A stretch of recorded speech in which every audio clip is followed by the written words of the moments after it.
नमस्कार दोस्तों, दैनिक रोजगार समाचार पेपर की इजारा फटाफट बड़ी खबरों में आपका स्वागत है।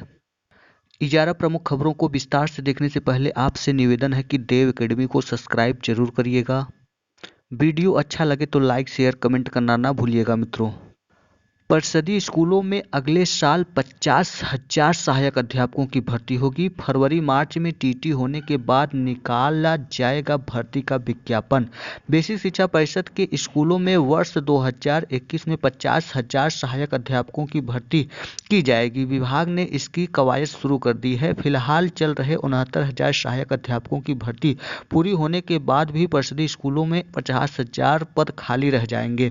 सूत्रों के मुताबिक 69,000 सहायक अध्यापकों की भर्ती में शेष शिक्षकों को दिसंबर तक नियुक्ति देने के बाद नई भर्ती का विज्ञापन निकालने की प्रक्रिया शुरू हो जाएगी। परीक्षा नियामक प्राधिकारी कार्यालय की ओर से फरवरी मार्च में शिक्षक पात्रता परीक्षा टीटी कराई जाएगी। इसका परिणाम जारी होने के बाद 50,000 सहायक अध्यापकों की भर्ती का विज्ञापन निकालने की तैयारी है, ताकि विधानसभा चुनाव 2022 से पहले परिषदीय स्कूलों में अध्यापकों के रिक्त पद भरे जा सके। 36,590 शिक्षकों को दिसंबर के पहले हफ्ते में नियुक्ति पत्र। सीएम योगी लखनऊ में देंगे नियुक्ति पत्र। जिले में प्रभारी मंत्री, विधायक और सांसद करेंगे वितरण। बेसिक शिक्षा परिषद में 69,000 सहायक अध्यापक भर्ती में शेष रह गए 36,590 अभ्यर्थियों को दिसंबर के पहले सप्ताह में नियुक्ति पत्र वितरित किए जाएंगे। मुख्यमंत्री योगी आदित्यनाथ राजधानी लखनऊ में चयनित अभ्यर्थियों को नियुक्ति पत्र देंगे, जबकि जिले में प्रभारी मंत्री, स्थानीय विधायक और सांसद नियुक्ति पत्र वितरित करेंगे। प्रदेश में विधान परिषद चुनाव की आचार संहिता के मद्देनजर बेसिक शिक्षा विभाग ने प्रदेश के मुख्य निर्वाचन अधिकारी से चयनित अभ्यर्थियों को नियुक्ति देने की अनुमति मांगी थी। सीईओ ने विभाग का प्रार्थना पत्र भारत निर्वाचन आयोग को भेज दिया है। 31,277 चयनित अभ्यर्थियों को नियुक्ति मिल चुकी है। अनुसूचित जनजाति के योग्य अभ्यर्थी नहीं मिलने से रिक्त रह गए 1,133 पदों को छोड़कर अब शेष करीब 36,590 पदों पर नियुक्ति होनी है। सर्वोच्च न्यायालय ने सरकार की ओर से निर्धारित कटाव के आधार पर नियुक्ति देने के आदेश के बाद नवंबर के अंतिम सप्ताह में काउंसलिंग की प्रक्रिया शुरू की जाएगी। 7,369 शिक्षकों की मिलेगी तैनाती। 69,000 रिक्त पदों के सापेक्ष प्रथम चरण में 31,277 सहायक अध्यापकों के पदों पर भर्ती प्रक्रिया में बस्ती व गोरखपुर मंडल के 7 जिलों में कुल 2,079 पद आवंटित हुए थे, लेकिन अब जबकि 69,000 भर्ती के तहत शेष बचे पदों को भरे जाने पर इसका फायदा बस्ती व गोरखपुर मंडल के जिलों को मिल सकेगा। दूसरे चरण की भर्ती में 7,369 शिक्षकों की नियुक्ति की जा सकेगी। शासन स्तर से हरी झंडी मिलने के साथ ही भर्ती प्रक्रिया के दूसरे चरण के तहत शेष बचे पदों पर नियुक्ति की प्रक्रिया जिले स्तर पर शुरू कर दी जाएगी। 31,277 भर्ती प्रक्रिया के तहत बस्ती मंडल की स्थिति पर नजर डालें तो बस्ती जिले में 69,000 शिक्षक भर्ती के तहत 1,340 सहायक अध्यापकों में से पहले 395 अभ्यर्थी आवंटित हुए थे। इसी तहत संत कबीर नगर में 780 में से 142, सिद्धार्थ नगर में 1,050 अध्यापकों में 196 का आवंटन हुआ था। गोरखपुर में 1,250 में से 599, महाराजगंज में 1,560 में से 205, देवरिया में 1,248 में से 293 व कुशीनगर में 2,220 में से महज 249 शिक्षकों की भर्ती के लिए पद आवंटित हुए थे। नियुक्ति पत्र मिलने के बाद भी 7 शिक्षकों की तैनाती फंसी। सर्वोच्च न्यायालय ने निर्णय के बाद 69,000 शिक्षकों की भर्ती के बचे हुए पदों पर चयन प्रक्रिया शुरू होने वाली है, जबकि 1 महीने पहले प्रथम चरण की भर्ती में चयनित कई नवनियुक्त शिक्षकों को अब तक विद्यालय का आवंटन नहीं हो सका है, जबकि उन्हें नियुक्ति पत्र मिल गई है। वाराणसी में भी ऐसे 7 शिक्षक हैं। ये शिक्षक बीएसए ऑफिस का चक्कर लगा रहे हैं। पिछले 12 अक्टूबर को 31,227 चयनित अभ्यर्थियों की सूची जारी हुई थी। उसमें वाराणसी के 230 अभ्यर्थी थे। काउंसलिंग के बाद 205 अभ्यर्थियों को नियुक्ति पत्र जारी हो गया, मगर ऐन वक्त पर उनमें 7 शिक्षकों को विद्यालय आवंटन नहीं हुआ। इसमें 5 महिला हैं। एक शिक्षक में कुछ के अभिलेखों में त्रुटियां थी, कुछ की अर्हता और भारांक पर मुख्यालय में दिशा निर्देश मांगा गया है। समीक्षा अधिकारी भर्ती परीक्षा निरस्त कर दिया गया है। प्राइवेट एजेंसी के जिम्मे थी परीक्षा। विधान परिषद सचिवालय की समीक्षा अधिकारी भर्ती परीक्षा में रविवार को अभ्यर्थियों ने फटहट के एक केंद्र पर जमकर हंगामा किया। मौके पर पहुंचे डीएम और एसएससी ने भर्तियों के पर्चा आउट कराने और कुछ अभ्यर्थियों को बंद कमरे में बैठाकर परीक्षा दिलाए जाने के आरोप की जांच हुई। इसके बाद डीएम ने उच्च अधिकारियों को पूरे मामले की जानकारी दी। डीएम ने कुछ देर बाद मौके पर ही पूरे सेंटर की परीक्षा रद्द कर जाने की जानकारी दी। तब तक अभ्यर्थी शांत हुए। इस परीक्षा के लिए गोरखपुर में कुल 14 केंद्र बनाए गए थे। यूपी SSSC नई पुरानी व लंबित भर्तियों पर मंथन। 26 को द्विस्तरीय परीक्षा प्रणाली के अंतर्गत नई भर्ती कार्यक्रम पर होगा विचार। पहले से लंबित भर्तियों में लिखित परीक्षा व अन्य कार्यक्रम पर होगी चर्चा। 50 से अधिक शिक्षा मित्र का इस्तीफा। 69,000 की भर्ती के पहले चरण में जिले में नियुक्ति हासिल करने वाले 50 से अधिक शिक्षा मित्रों ने बेसिक शिक्षा विभाग को इस्तीफा सौंपकर दोबारा सर्विस रिकॉर्ड को अपडेट करा दिया है। शेष शिक्षकों भी अगले सप्ताह तक मानव क्षमता पोर्टल पर अपनी जानकारी अपलोड कर देंगे। डीयू में नए कुलपति की नियुक्ति के लिए प्रक्रिया शुरू। विज्ञापन प्रकाशित कर 30 दिन के अंदर मांगे आवेदन।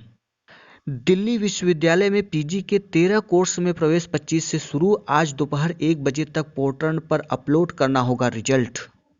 अधिकतर स्कूल ने नहीं दिया शिक्षकों का ब्यौरा। 1200 स्कूलों में करीब 250 स्कूल ने दिया था ब्यौरा। 30 नवंबर तक परिषद की वेबसाइट पर अनिवार्य रूप से करना होगा अपलोड। परिषदीय द्वारा निर्धारित प्रारूप में स्कूलों में शिक्षकों का ब्यौरा मांगा गया है। अभी तक बहुत कम स्कूल ने ही ब्यौरा उपलब्ध कराया है। फॉलोअप किया जा रहा है। बोर्ड के संचालित सभी स्कूलों को 30 नवंबर तक सभी शिक्षकों का विषय विशेषज्ञता बताते हुए ऑनलाइन ब्यौरा उपलब्ध कराना है। परिषद की वेबसाइट पर अपने अपने लॉगिन के जरिए अपलोड कराना है। यह जानकारी जिला विद्यालय निरीक्षक डॉक्टर मुकेश कुमार सिंह ने दिया है।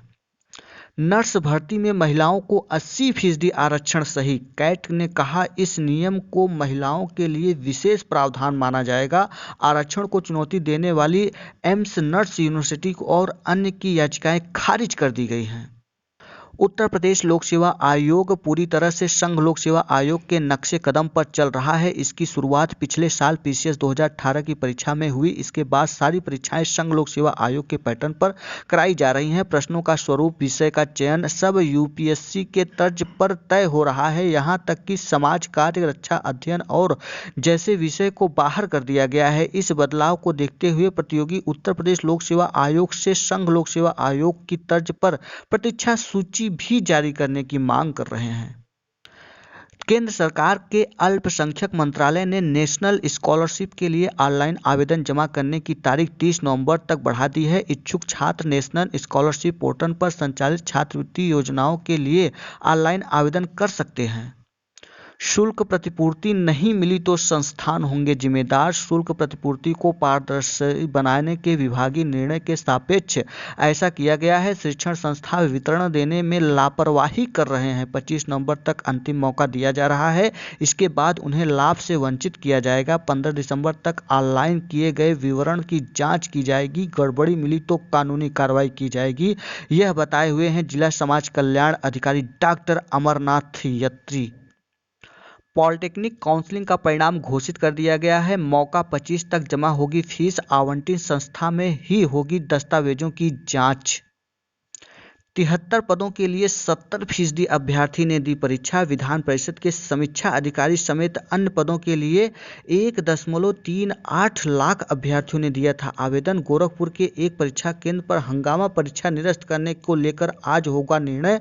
कहीं से पेपर में दिया है कि परीक्षा आज ही निरस्त कर दिया गया है। गोरखपुर में रोडवेज के 1468 संविदा चालक और परिचालक होंगे नियमित। दिसंबर 2001 तक नियुक्ति संविदा कर्मियों को मिलेगा लाभ। क्षेत्रीय प्रबंधकों से मुख्यालय ने मांगी कर्मचारियों की सूची। राष्ट्रीय टंडन में बीए, बीएससी और बीकॉम में प्रवेश। राष्ट्रीय टंडन महिला महाविद्यालयों में बीए, बीकॉम एवं एमए में प्रवेश के लिए इलाहाबाद विश्वविद्यालय की स्नातक प्रवेश परीक्षा में शामिल इच्छुक छात्राएं किसी भी कार्य दिवस पर महाविद्यालय के कार्यालय में सुबह 10 से दोपहर 3 बजे तक प्रवेश फॉर्म प्राप्त कर सकती हैं। नीट यूजी 2020 की सेकेंड राउंड काउंसलिंग के लिए 24 नवंबर से पंजीकरण होंगे। मेरिट लिस्ट 27 नवंबर को जारी की जाएगी। आवंटन पत्र 17 दिसंबर को जारी होंगे। पहले यह काउंसलिंग 20 नवंबर को होनी थी। चिकित्सा शिक्षा महानिदेशालय ने अनुसार सेकेंड काउंसलिंग के लिए पंजीकरण 26 नवंबर तक कराया जा सकता है। 2 से 5 दिसंबर तक अभ्यर्थियों के प्रमाण पत्रों की जांच होगी। 12 दिसंबर को ऑनलाइन चॉइस फिलिंग का मौका दिया जाएगा। 16 दिसंबर को सीट आवंटन का परिणाम जारी कर दिया जाएगा। आज से खुलेंगे डिग्री कॉलेज और विश्वविद्यालय। कोरोना मार्च से कक्षाओं का संचालन था बंद। दिल्ली में बढ़ा कोरोना का प्रकोप। यूपी में नियंत्रण के लिए शक्ति बढ़ाने पर मंथन। पुलिस भर्ती बोर्ड ने नागरिक पुलिस में सब इंस्पेक्टर व कांस्टेबल तथा पीएससी के प्लाटून कमांडर के मृतक आश्रित कोटे के पदों पर भर्ती के लिए 4 नवंबर को कराई परीक्षा में शामिल न हो सके अभ्यर्थियों के लिए 5 दिसंबर को शारीरिक दक्षता परीक्षा कराने का फैसला लिया है।